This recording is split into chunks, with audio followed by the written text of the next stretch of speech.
পলকে জীবন দিয়ে দেব যদি নবী তুমি চাও কলিজা টুকরা করে দিব যদি নবী তুমি চাও ও গো আরজি আমারে জীবনে একবার দেখা দাও হাবিবি ইয়া রাসূলুল্লাহ হাবিবি ইয়া হাবিবাল্লাহ হাবিবি ইয়া রাসূলুল্লাহ হাবিবি ইয়া হাবিবাল্লাহ সাহাবাদের যোগে যদি এই জীবনটা পেতাম নবী তোমার নূরি চেহারা আপন চোখে দেখতাম গো আপন চোখে দেখতাম সাহাবাদের যোগে যদি এই জীবনটা পেতাম নবী তোমার নূরি চেহারা আপন চোখে দেখতাম গো আপন চোখে দেখতাম কলিজা টুকরা করে দেব যদি নবী তুমি চাও ও গো আরজি আমার এই জীবনে একবার দেখা দাও হাবিবি ইয়া রাসূলুল্লাহ হাবিবি ইয়া হাবিবাল্লাহ জানি একদিন মরণ আমার কাছে আসবে তেরে সেই দিন দেখার আশায় আমি দেব না কো ছেড়ে জানি একদিন মরণ আমার কাছে আসবে তেরে সেই দিন দেখার আশা দেব না কো ছেড়ে জীবনটা কোরবান করে দেব যদি নবী তুমি চাও জীবনটা কোরবান করে দেব যদি নবী তুমি চাও ও গো আরজি আমার এই জীবনে একবার দেখা দাও হাবিবি ইয়া রাসূলুল্লাহ হাবিবি ইয়া হাবিবাল্লাহ দিয়েছো যাদের দেখা গো তুমি হয়েছে ধন্য তারা এই অদমের সেই আশাতে হয়েছি পাগল পারা দিয়েছো যাদের দেখা গো তুমি হয়েছে ধন্য তারা অদমিক বাল সেই আশায় হয়েছে পাগল পারা দুনিয়ার মায়া ছেড়ে দেব যদি নবী তুমি চাও ও গো আরজি আমার এই জীবনে একবার দেখা দাও হাবিবি ইয়া রাসূলুল্লাহ হাবিবি ইয়া হাবিবাল্লাহ আল্লাহুম্মা সাল্লি আলা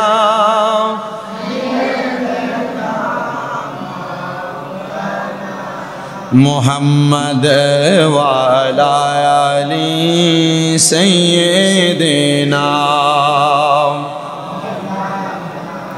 সুবহানাল্লাহ ওয়ালহামদুলিল্লাহ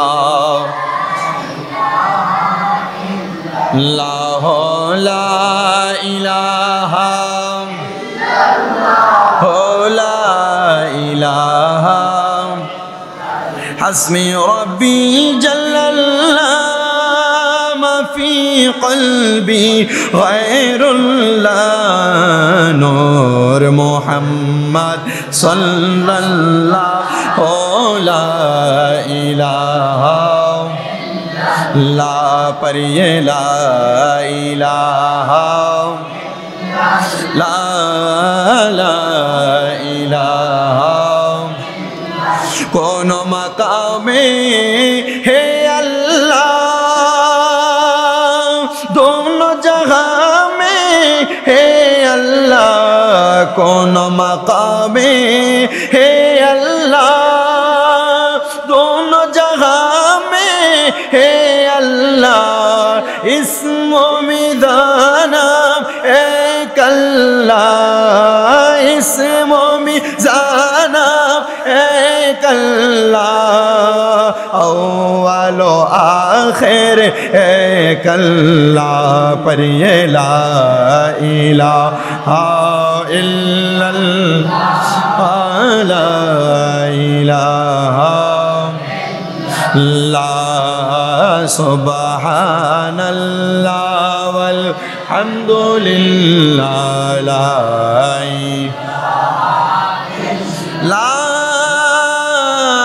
इलाहा इल्लल्लाह मुहम्मदुर रसूलुल्लाह सल्लल्लाहु अलैहि वसल्लम। जबान खुले उच्च कण्ठे पড়ি আলহামদুলিল্লাহ। মুআজ্জিজ সদরে মুহতারাম, দিগার দিনদার ইমানদার মুত্তাকিন মুসল্লিন কেরাম, আজকে পবিত্র জুমা, যে জুমা পবিত্র জিলকদ মাসের চতুর্থ জুমা। মহান আল্লাহ জাল্লা শানুহু রব্বুল ইজ্জত জাল্লা জালালুহু ওয়া আম্মা নাওয়ালুহু আমাদেরকে আজকে দৌলতপুর জামে মসজিদে জুমার নামাজ আদায় করার জন্য আসার বসার তৌফিক দান করেছেন। সে আল্লাহ তাআলার শুকর গুজার করে মোহাব্বতের আওয়াজে পড়ি আলহামদুলিল্লাহ। উপস্থিত হাজিরিন, মহান আল্লাহ তাআলা আমাদেরকে দয়া করেছেন, অত্যন্ত মায়া করেছেন, বিদায় আল্লাহর ঘর মসজিদে আসার তৌফিক দিয়েছেন। আল্লাহ তাআলা অনেক মানুষকে এই মুহূর্তে অসুস্থ করে ঘরে রেখেছেন, হসপিটালের বেডে রেখেছেন, অনেক মানুষকে দুনিয়ার ব্যস্ততার মধ্যে মগ্ন করে রেখেছেন। কিন্তু আজকে জুমার দিন, গরিবের হজের দিন। বলেন, জুমার দিন গরিবের হজের দিন। তো আল্লাহ তাআলা এই দিনে দোয়া কবুল করেন, এই দিনে আল্লাহ তাআলার বান্দাদেরকে আল্লাহ তাআলার নিকটবর্তী করেন, কাছে ডাকেন ইনশাআল্লাহ। আজকের জুমার আলোচ্য বিষয় আমরা পরপর ধারাবাহিকভাবে খোলাফায়ে রাশেদার 4 জন সাহাবীর জীবনীর বয়ান করতেছি। আমরা গত জুমায় হযরত ওমর ইবনে খাত্তাব রাদিয়াল্লাহু তাআলা আনহুর জীবনীর বয়ান এবং ওনার মর্যাদা ফজিলতের বয়ান করেছি। আজকের আলোচনা হচ্ছে ফজিলত উসমান ইবনে আফফান রাদিয়াল্লাহু তাআলা আনহু। হযরত উসমান ইবনে আফফান রাদিয়াল্লাহু তাআলা আনহুর ফজিলত, ওনার শান, ওনার আজমতের বর্ণনা। চেষ্টা করব কোরআন এবং হাদিস থেকে উসমান ইবনে আফফান রাদিয়াল্লাহু তাআলা আনহুর শান, আজমতের বয়ান করতে। আল্লাহ তাআলা আমাকে বলার, আপনাদের শোনার পর দুইজনকে আমলে জিন্দেগিতে বাস্তবায়ন করার তৌফিক দান করুন। সবাই পড়ি আল্লাহুম্মা আমিন। আসেন, আল্লাহ তাআলা কোরআনুল কারীমের সূরা ফাতহের 18 নম্বর আয়াত আল্লাহ তাআলা বলেন, বিসমিল্লাহির রহমানির রহিম, লাকাদ রাদিয়াল্লাহু আনিল মুমিনিনা ইয ইউবাইউনাকা তাহতাশ শাজারাতি ফাআলিমা মা ফি কুলুবিহিম ফাআনজালাস সাকিনাতা আলাইহিম ওয়া আসাবাহুম ফাতহান করিবা। জবান খুলে উচ্চ কণ্ঠে জোরে জোরে পড়ি আলহামদুলিল্লাহ। মহান আল্লাহ তাআলা কোরআনুল কারীমের সূরা ফাতহের 18 নম্বর আয়াতে কারিমার মধ্যে আল্লাহ তাআলা জানিয়ে দিচ্ছেন বান্দাদেরকে, নিশ্চয়ই আল্লাহ মুমিনগণের প্রতি সন্তুষ্ট হলেন যখন তারা গাছটির নিচে আপনার নিকট জিহাদের বায়াত এবং অঙ্গীকার করল। ফলে আল্লাহ বাস্তবে জেনেছেন যা তাদের অন্তরে রয়েছে, অতঃপর তাদের উপর প্রশান্তি অবতীর্ণ করেছেন এবং তাদেরকে আসন্ন বিজয়ের পুরস্কার প্রদান করেছেন। এই আয়াতে কারিমার তাফসীর করেছে তাফসীরে কাশাফের মধ্যে। আমি লক্ষ্য করে দেখলাম আল্লামা জাশখারী রহমতুল্লাহ আলাইহি বড় সুন্দর করে আয়াতে কারিমার তাফসীর করতে গিয়ে একটা হাদিস উল্লেখ করেছেন। এই আয়াত দুনিয়ার কোনো সাধারণ ব্যক্তির জন্য আল্লাহ তাআলা নাজিল করেন নাই। এই আয়াত আল্লাহ নাজিল করেছেন ইসলামের তৃতীয় খলিফা হযরতে উসমান ইবনে আফফান রাদিয়াল্লাহু তাআলা আনহুর জন্য। বলে, হুজুর কেন? আমার নবী রাহমাতুল লিল আলামিন নবীজি নূরে মুজাসসাম সাইয়্যিদুস সাকালাইন মুহাম্মদ মুস্তাফা আহমদ মুস্তাফা সাল্লাল্লাহু আলাইহি ওয়াসাল্লাম সকল সাহাবায়ে কেরামদেরকে মসজিদে নববীর সামনে ডাক দিয়া বললেন, আমার সাহাবীরা, আমি নবী রাহমাতুল লিল আলামিন নবীজি তোমাদের কাছে তাবুকের যুদ্ধের আহ্বান করলাম। তাবুকের যুদ্ধের নবী আমার বলতেছে, এমন কেউ কি তোমরা আছো নাকি তাবুকের যুদ্ধের মধ্যে অংশগ্রহণ করবা?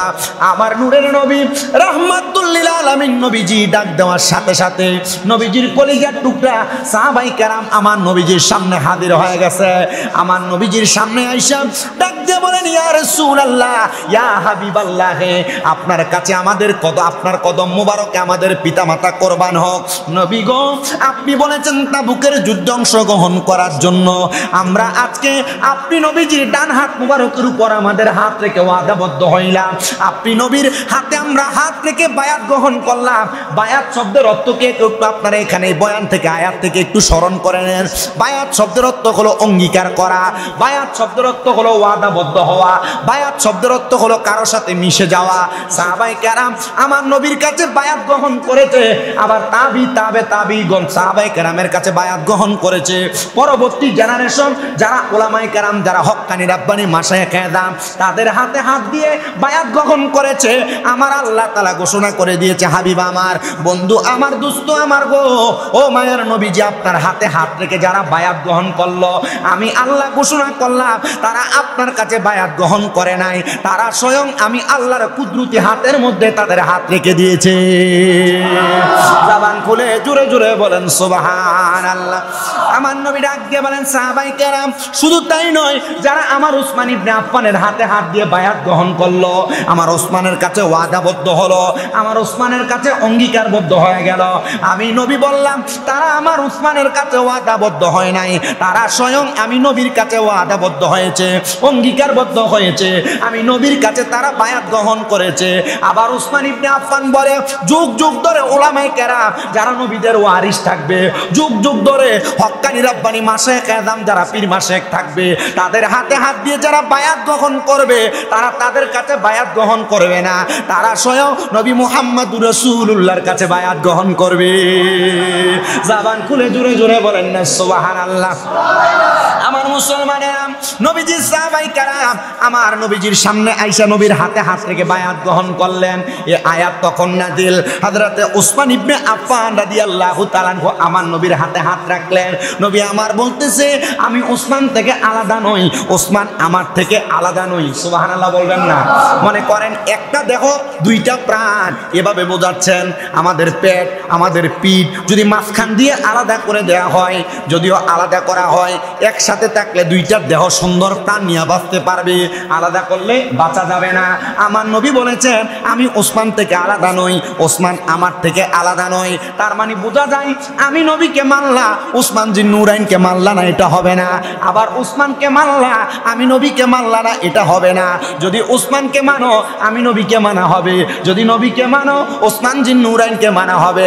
আমার নবী বলে, এই ওসমানের এত মর্যাদা রে, এই ওসমানের এত সম্মানে, ওসমানের এত পাওয়ার। ওগো নবীজি, কেমনে এত পাওয়ার আপনি বলেন না? আমার নবী বলতেছে, কেন এত পাওয়ার জানোনি? এক নাম্বার পাওয়ার হইল আন্নাহু খালিফাতু সালিসিয়া লিল ইসলামি, আমার ওসমান হইল ইসলামের তৃতীয় খলিফা। দুই নাম্বার, হযরত ওসমানের ব্যাপারে আমি নবীর ঘোষণা, ওয়াল মুবাশশারু বিল জান্নাহ, আমার ওসমান হইল জান্নাতের সুসংবাদপ্রাপ্ত খলিফা সাহাবী। সুবহানাল্লাহ। তিন নাম্বার, আমার নবী বলতেছে এই ওসমানের ব্যাপারে, ওয়া আকসারু মালি ইনফাকান ফি সাবিলিল্লাহ, ইসলামের মধ্যে আল্লাহর রাস্তায় সর্বাধিক ব্যয়কারী দানকারী হইল আমার ওসমান জিন নুরাইন। এই জায়গার মধ্যে শেষ নাই। আমার নবী বলতেছে, দুনিয়ার মানুষের দলেরা, ওসমানের আরেকটা মর্যাদা, ওয়া শাহিদু বিল মুনাফিকিনা মাজলুমান, মুনাফিকদের হাতে মাজলুম হইয়া, জুলুমের শিকার হইয়া ইন্তেকালকারী হইল আমার ওসমান জিন নুরাইন। ওগো নবীজি, আপনি নবীজির ওসমান এখনো জীবিত, আপনি নবীজি এখনো পর্যন্ত জীবিত। ওসমান জিন নুরাইন যে মুনাফিকদের হাতে শাহাদাত বরণ করবে, আপনি নবী কেমনে জানলেন? ওমর ইবনে খাত্তাবের জীবনীতে গত জুমায় বলেছি, আমার নবী আল্লাহ প্রদত্ত ক্ষমতায় গায়েবের ক্ষমতা রাখেন। আমার নবী গায়েবের খবর দেন। ওমর ইবনে খাত্তাবের ইন্তেকালের কথা আমার নবী যেমন ভাবে বলেছে, আমার নবী উসমান ইবনে আফফানের ইন্তেকালের কথা, উসমান ইবনে আফফান ইন্তেকালের আরো 7 বছর আগে আমার নবী বলে দিয়ে গেছে। চিন্তা করছেন কত পাওয়ার? সেই উসমান ইবনে আফফান পরবর্তীতে আমার নবী বলেন, এরপরে ওনার ক্ষমতা হইল ওয়া কামিলুল হায়া, লজ্জাশীলতার ব্যাপারে ওসমান জি নুরাইন 1 নম্বরে ছিল। এরপরে আমার নবী বলে অল ইমানু ওয়া জামিউল কোরআন, কোরআনকে একসাথে ইমানওয়ালা হইল আমার ওসমান। নবী বলে ওয়া জামিউল কোরআন, কোরআনকে সংকলন করেছে আমার ওসমান বিন নুরাইন। কোরআন কিন্তু আমরা যে কোরআন শরীফ পড়ি, এই যে মনে করেন যে বই আকার, এই কোরআন শরীফ এভাবে ছিল না। কোরআন শরীফ এভাবে ছিল না। কোরআন শরীফ ছিল গাছের, বড় গাছের গুড়ির মধ্যে লেখা। কোরআন শরীফ ছিল পাথরে লেখা। কোরআন শরীফ ছিল পশুর চামড়াতে লেখা। ওসমান রাদিয়াল্লাহু তাআলা আনহুর খেলাফতের জামানায় উনি সব জায়গা থেকে কোরআন শরীফের আয়াতগুলোকে একসাথে করে বড় পশুর চামড়ায়, উটের চামড়ায়, হরিণের চামড়ায় উনি লিপিবদ্ধ করে বিশাল আকৃতির একটা কোরআন শরীফ বানাইছে, যেটা মদিনা মিউজিয়ামে বর্তমানে এখনো আছে। মারহাবা পড়েন নাকি? আমি দেখে আসছি যে আমার কাছে খুব ভালো লাগছে। আপনি এগুলার সামনে গেলে আপনার কাছে মনে হবে এগুলা থেকে ওসমান ইবনে আফফান নবীর যুগের ঘ্রাণ আপনার নাকে লাগে। তবে ওইখানে দায়িত্ব হইলে আপনি সেই ইমানি চেতনা নিয়ে যাইতে হবে। আপনি যাবেন না আপনার মন মানসিকতা আরে সৌদি আরব আসছি আর ঘুরতেছি, জি না। আপনার মনে যদি থাকে আমার নবীজির হাত মোবারক দ্বারা এটা শুইছে, নবীজির রহমতের সাহাবায়ে কেরাম তাদের হাত দিয়ে এটা শুইছে, আচ্ছা দেখি তো আমি একটু চোখটা বন্ধ করে এটা থেকে তাদের ঘ্রাণ আসে কিনা, আল্লাহ কসম করে বলি আপনি সেটার ঘ্রাণ পাবেন। আপনি জান্নাতুল বাকিতে যাবেন, জান্নাতুল মুআল্লায় যাবেন, আপনি উহুদ পাহাড়ের পাশে যাবেন, নবীজির সাহাবায়ে কেরামের যত নিদর্শনাবলী আছে ওইদিকে যাবেন। আপনি গারে হেরা মানে জাবালে নূর যেখানে কোরআন নাজিল হয়েছে সেখানে যাবেন। জাবালে সুর যেখানে আমার নবীজি মক্কা থেকে মদিনায় হিজরতকালে নবীজি অবস্থান করছিলেন সেখানে যাবেন। আপনি যায়া চোখটা বন্ধ করে একটু মুরাকাবার নিয়তে চোখ বন্ধ করে থাকলে আপনি দেখতে পাবেন আপনার কাছে মনে হয় রহমতের নবী যখন ছিল তখন সুবাস আপনার গায়ে লাগতেছে। জোরে সরে পড়ি সুবহানাল্লাহ, মুহাব্বতে দুরূদ শরীফ পড়ি সালাতুনিয়া।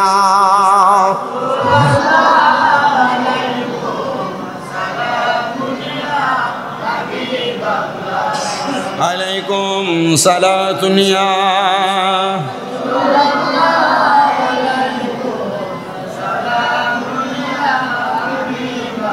ज़मी में ली नहीं होती, ज़मन में ला नहीं होता, मोहम्मद की गुलामों का कफन मैला नहीं होता। सारा दुनिया मोहब्बत নিয়ে পড়েন।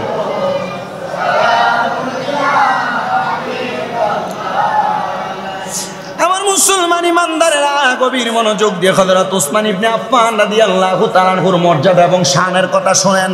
আল্লাহর নবী বুখারী শরীফের প্রথম খণ্ড 522 নম্বর পৃষ্ঠা, তিরমিজি শরীফের দ্বিতীয় খণ্ড 210 নম্বর পৃষ্ঠা, 3698 নম্বর হাদিস।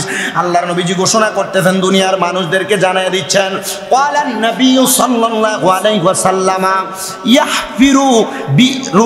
ইয়াহফিরু বিরা রুমাতা ফালাহুল জান্নাতু ফাহাফারাহা ওসমানু। আল্লাহর হাবিব সাল্লাল্লাহু আলাইহি সাল্লাম ঘোষণা করেছেন, এ দুনিয়ার মানুষের দলেরা, যেই ব্যক্তি রোম কূপ খনন করে দিবে তার জন্য রয়েছে জান্নাত। আল্লাহর নবীজির জামানার মধ্যে নবীজি সকল সাহাবায়ে কেরামদেরকে ঘোষণা করেছিলেন, আমি নবীর জামানায় একটা কূপ খনন করা লাগবে, যে কূপের নাম হলো রোম কূপ। কি কূপ? কথা কয় না, কি কূপ? সে কূপের নাম হলো রোম কূপ। নবী আমার বলছে, এই কূপটা যে খনন করে দিবে সে একটা জান্নাত পাবে। মারহাবা। একটা কুয়া খনন করে দিলে জান্নাত পাবে। আল্লাহর নবী এই কথা বলতে দেরি নবীজির কলিজার টুকরা লিআন্না বিনতা ইন্নবী সাল্লাল্লাহু আলাইহি সাল্লাম কানাতা তাহতাহু। আল্লাহর হাবিব বলেন, এ ওসমান যে নুরাইন তো আমি নবীর দুইটা কন্যা জামাতা। এমন টাইমে আমার ওসমান রাদিয়াল্লাহু তাআলা আনহু বলেন, ফাহাফারাহা ওসমানু ইয়া রাসূলুল্লাহ, আমি এই কূপটা খনন করে দিব। মারহাবা কন্যা। এবার আল্লাহর নবী বলেন, হে জগতের মানুষ, অকালামান জাহাজা জাইশাল উসরাতি ফালাহুল জান্নাতু। নবী আমার কয়, যেই ব্যক্তি উসরা তথা তাবুক যুদ্ধের সৈন্যদেরকে সুসজ্জিত করবে তার জন্য রয়েছে জান্নাত। যুদ্ধে যাওয়ার জন্য যে পোশাক লাগবে, তরবারি লাগবে, ঢাল লাগবে, ঘোড়া লাগবে। নবী আমার কয় তাবুক যুদ্ধের উসরা পোশাক সরঞ্জাম দিয়া যে ব্যক্তি যোদ্ধাদেরকে সাজায় দিবে তার জন্য একটা জান্নাত। ওসমান জি নূরাইন হাত না তুলে ডাক দিয়া কই ইয়া রাসূলুল্লাহ, ইয়া হাবিবাল্লাহ, আপনি নবী বলেছেন আমি তাদেরকে সুসজ্জিত করে দিব। আমার নবী কয় আমি নবীর চোখের সামনে এই জায়গার মধ্যে ওসমান জি নূরাইন 2 বার জান্নাতের মালিক হয়ে গেছে। আবার আমার নবী বলতেছে শুধু জান্নাতের মালিক না রে জগতের মানুষ, আমি নবীর কলিজার টুকরা সাহাবী হযরত ওসমান জি নূরাইন যখন আমি নবীর একটা মাইয়াকে বিয়ে করছে উম্মে কুলসুম, আমার নবী ডাক দিয়া কয় আমার আল্লাহ তাআলা জিবরাইলের মাধ্যমে আমি নবীর কাছে ঘোষণা করে দিছে উম্মে কুলসুমের ইন্তেকালের পরে নবীজির কলিজার টুকরা কন্যা হযরতে রুকাইয়া ওনারে যদি ওসমান জি নূরাইন বিয়ে করে উম্মে কুলসুমরে বিয়ে করার সময় যেই টাকাটা দেন মোহর দেওয়া লাগছে, এই দেন মোহরের বিনিময় চাইলে হযরত ওসমান নবীজির দ্বিতীয় মাইয়ার বিয়ে করতে পারবে। আমার নবী কয় আমার আল্লাহ তাআলা আমার ওসমান জি নূরাইনের ব্যাপারে ইহসান করছে, রহমত করছে, বরকত দান করছে। ও জগতের মানুষ, ও নবীর সাহাবায়ে কেরামেরা, আশিকেরা, পাগলেরা, একটু মনোযোগ দিলে বয়ানটা আপনারা সুন্দর করে বুঝতে পারবেন।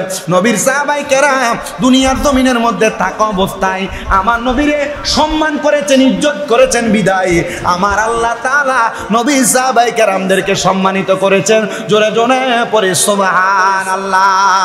এবার আসেন পরবর্তী হাদিস, আমার নবী জানিয়ে দিচ্ছে লিকুল্লি নাবিয়িন রফিকুন, সব নবীদের এক একটা করে বন্ধু আছে। মারহাবা কন্যা। আল্লাহর নবী কয় লিকুল্লি নাবিয়িন রফিকুন, সব নবীদের এক একটা করে বন্ধু আছে, অন্তরঙ্গ বন্ধু। ও রফিকি ইয়ানি ফিল জান্নাতি ওসমান, আমার জান্নাতের সঙ্গী হইল আমার ওসমান। আচ্ছা নবী যদি দুনিয়াতে বইয়া যায় নবীর জান্নাতের সঙ্গী ওসমান, আপনারা বলেন নবীও জান্নাতে যাবে, ওসমান জি নূরাইনও নবীর সাথে জান্নাতে যাবে, ঘোষণা কি আমাদের না নবী? মারহাবা পড়েন। তো যেই নবীজি একজন সাহাবীর ব্যাপারে দুনিয়াতে জান্নাতি বইলা যায়, ওই সাহাবীর আদর্শটা কেমন আদর্শ ছিল বলেন? ভালো। বলেন কেমন? অধিক ভালো আদর্শ ছিল। আল্লাহ কবুল করেন, আমিন করেন। আমার নবী এই জায়গার মধ্যে ক্ষান্ত হইলেন না। নবী আমার বলতেছে ও জগতের মানুষের দলের, এবার তোমরা শোনো।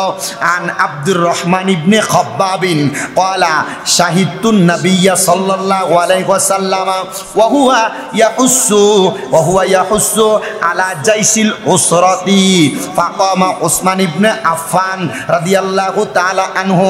আমার নবী বলেন জাইশে উসরাত তথা তাবুকের যুদ্ধের অভিযানে সাহায্যের জন্য উদ্যত করলাম, সবাইকে ডাকলাম, আসুনি কেউ, আবার তাবুকের যুদ্ধে যাইতাম, কিছু দিবানি তোমরা? সাহাবায়ে কেরামের মধ্যে ফাকামা উসমান ইবনে আফফান রাদিয়াল্লাহু তাআলা আনহু, উসমান ইবনে আফফান দাঁড়ায় গেলেন আর ডাক দিয়া বললেন ইয়া রাসূলুল্লাহি, হে আল্লাহর রাসূল। ও বাবা, আবার আরেকটা কথা আপনাদেরকে জানিয়ে দেই, দ্বন্দ্ব বিদ্বন্দ্বের মাসালা দেখছেননি? নবীর সাহাবায়ে কেরাম ফাকালা দ্বারা সাহাবে হলো ওসমান জি নূরাইন, ওসমান জি নূরাইন নবীরে কই ইয়া রাসূলুল্লাহ, আর বাংলার মৌলবীরা নবীরে কই ইয়া রাসূলুল্লাহ বলা ফালতু। তাহলে মৌলবী ফালতু, নবীর সাহাবায়ে কেরাম পর্যন্ত আমার নবীর ইয়া রাসূলুল্লাহ বলছে, তাহলে আমরা ইয়া রাসূলুল্লাহর আমল আমরা করি না, সাহাবায়ে কেরাম আমাদেরকে করতে বলছে। তাহলে ইয়া রাসূলুল্লাহ বলা যায় আছে না নাই? যদি কই দলিল লাগবো দলিল দিয়া দিবেন, বলে বুখারী তিরমিজি শরীফ 2য় খণ্ড 210 নম্বর পৃষ্ঠা 3698 নম্বর হাদিস। মারহাবা কোন, আর জোরে কোন মারহাবা। উসমান ইবনে আফফান কয় ফাকালা ইয়া রাসূলুল্লাহি আলাইয়া মিয়াতু বাঈরিন বিআহলাসিহা।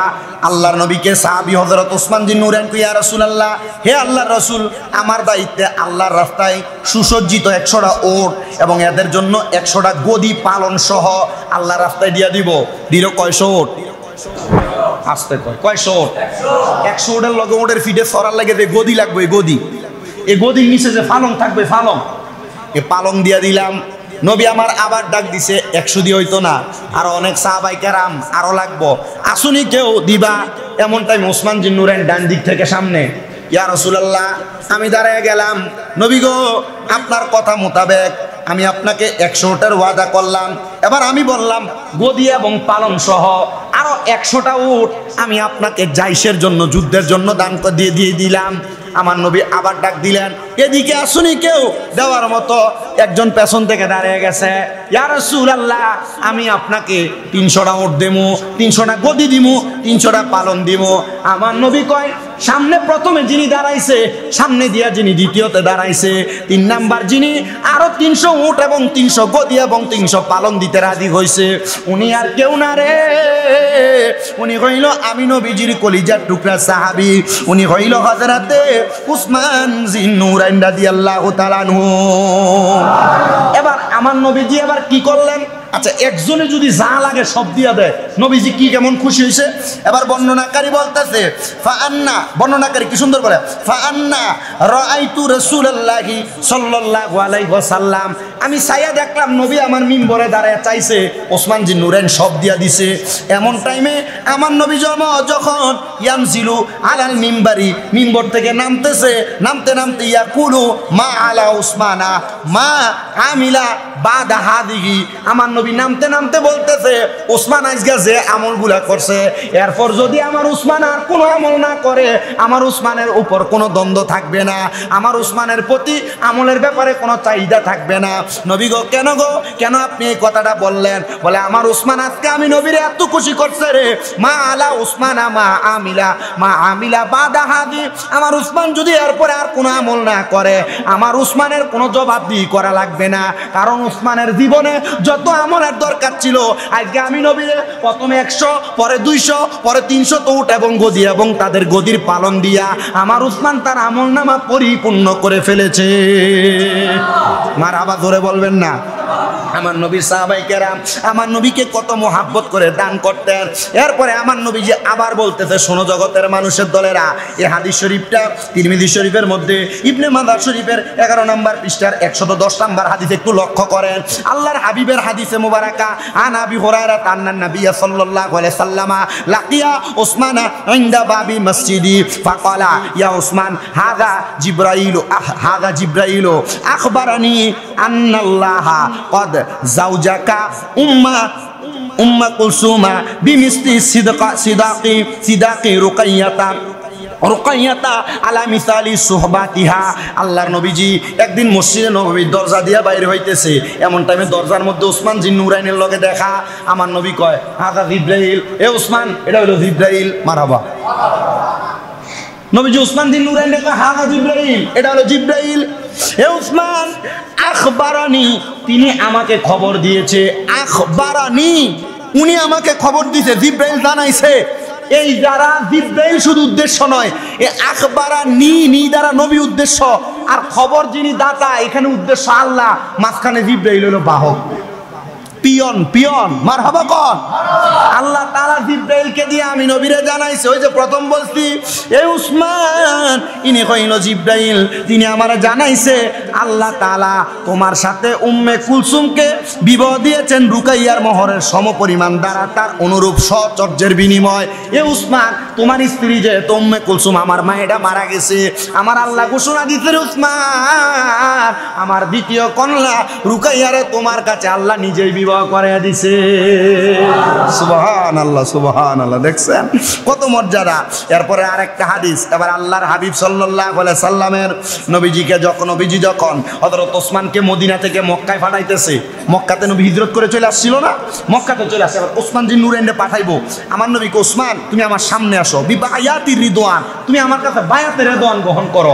মানে নবীজির দায়িত্ব ওসমানের হাতে দিয়া নবীজি মদিনা থেকে মক্কাতে পাঠাইছে, যাও ওই জায়গায় যে তুমি ইসলামের দাওয়াত দাও। এই যে শাহজালাল ইয়ামানি বাংলাতে আসছে, এমনি ছিল না, ওনাকে আল্লাহর হাবিব পাঠাইছে।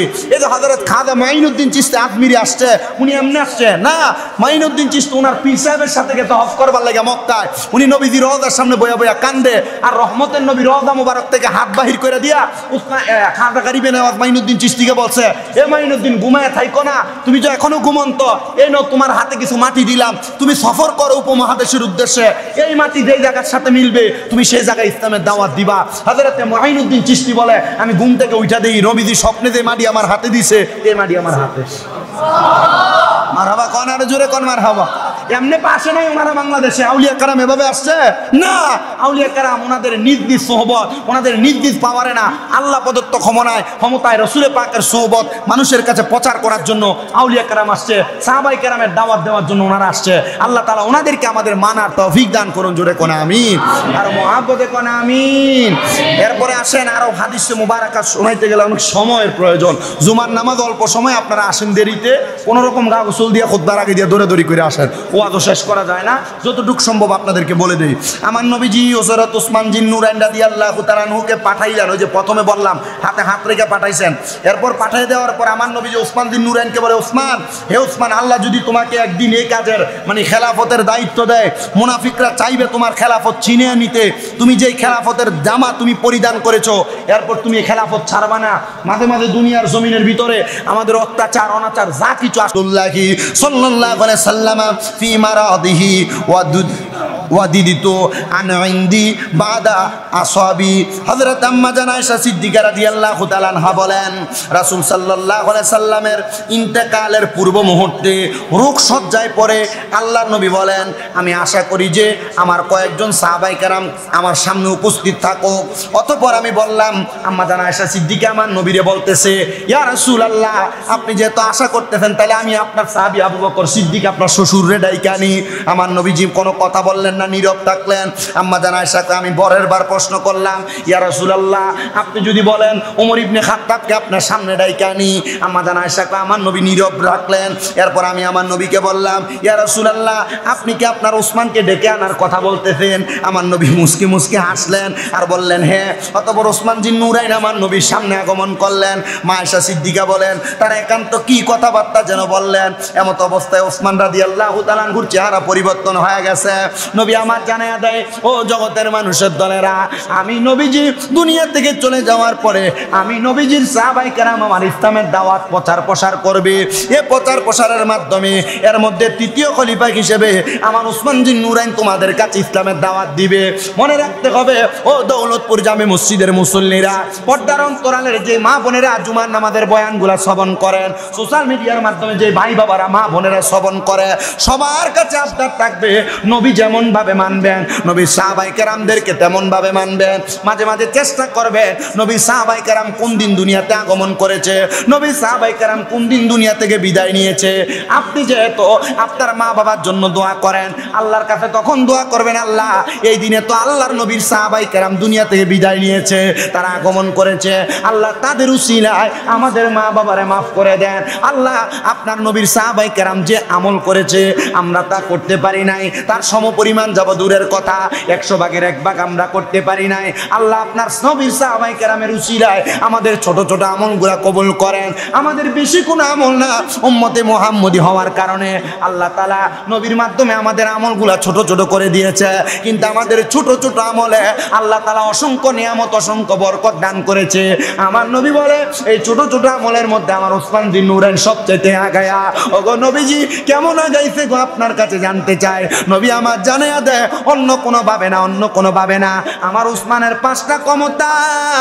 1 নাম্বার লজ্জার দিক থেকে শ্রেষ্ঠ, 2 নাম্বার ঈমানওয়ালার দিক থেকে শ্রেষ্ঠ, 3 নাম্বার ওসমান দানের ব্যাপারে শ্রেষ্ঠ, 4 নাম্বার ওসমান ইসলামের তৃতীয় খলিফা, আর 5 নাম্বার হযরত ওসমান জিন নুরাইন আমি নবীর 2টা কন্যার জামাতা, মানে জিন নুরাইন 2টা নূরের মালিক। আমি নবী ঘোষণা করলাম, আমার ওসমানকে জান্নাতে নেওয়ার জন্য অন্য কোনো কিছু লাগবে না। এই 5টা আল্লাহ প্রদত্ত ক্ষমতার মাধ্যমে আমার ওসমান জিন নুরাইন জান্নাতি হয়ে যাবে। ও মুসলমান, দৌলতপুর জামে মসজিদের আমার মুসল্লি ভাই বাবারা, ওসমান জিন নুরাইন যেমন ভাবে ওনার জীবনটাকে সাজাইছে, যেমন ভাবে তার আদর্শ তৈরি করেছে, আপনারা বলেন আমরা যদি এমন আদর্শ ধারণ করি, আল্লাহ তাআলা আমাদের পূর্বের গুনাহ মাফ করে আমাদেরকে ভবিষ্যৎ জীবনে ইন্তেকালের পরে জান্নাত দিতে পারে কি পারে না?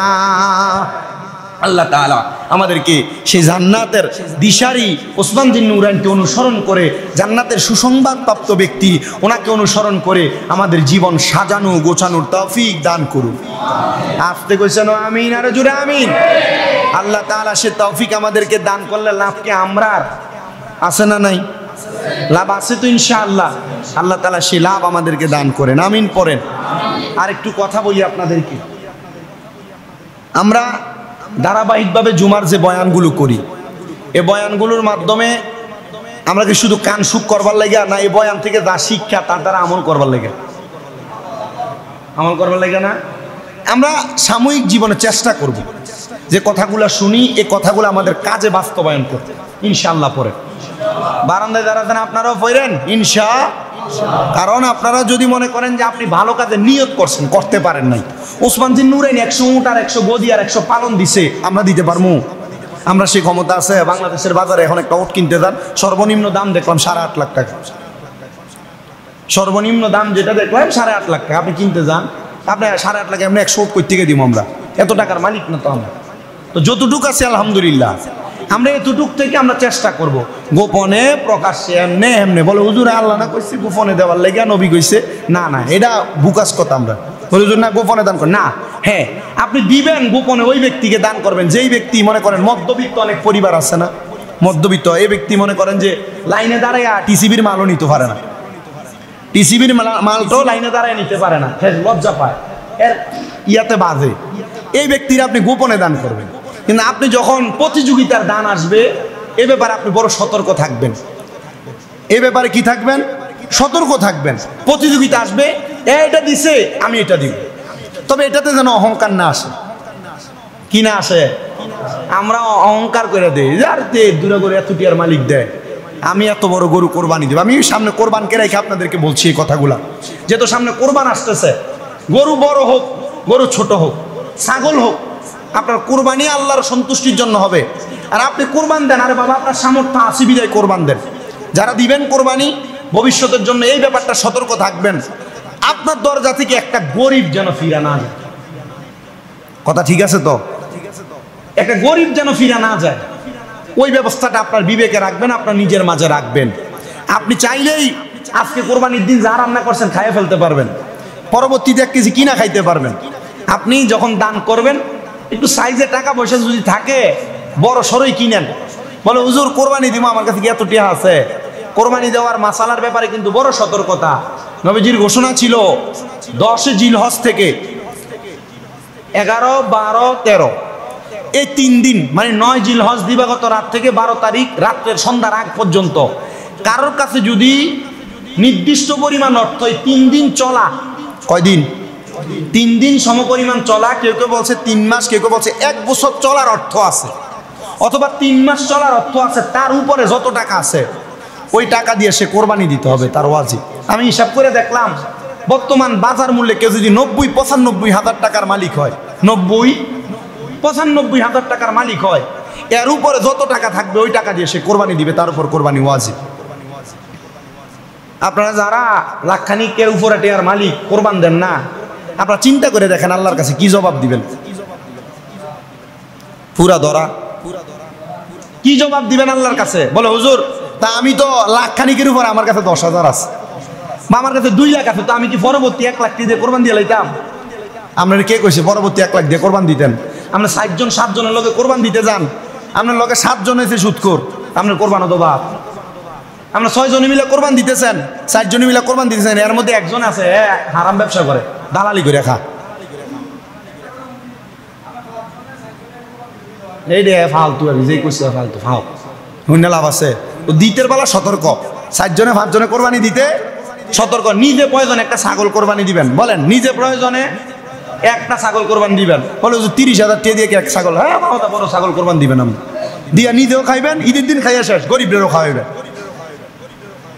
আল্লাহ আমাদেরকে সে বুঝ দান করুন, আমিন জোরে কর।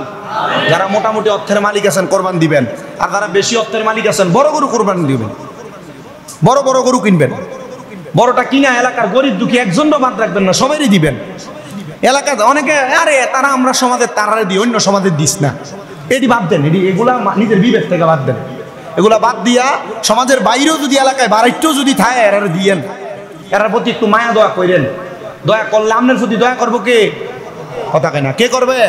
এই কোরবানির ব্যাপারে সতর্ক, দানের ব্যাপারে সতর্ক। আল্লাহ তাআলা আমাদেরকে সতর্কতার সাথে দেওয়ার তৌফিক দান করুন, আমিন। ওয়া আখিরু দাওয়ানা আলহামদুলিল্লাহি রাব্বিল আলামিন, মা আসসালাম। আসসালামু আলাইকুম ওয়া রাহমাতুল্লাহ। যারা সুন্নত পড়েন নাই কাবলাল জুমা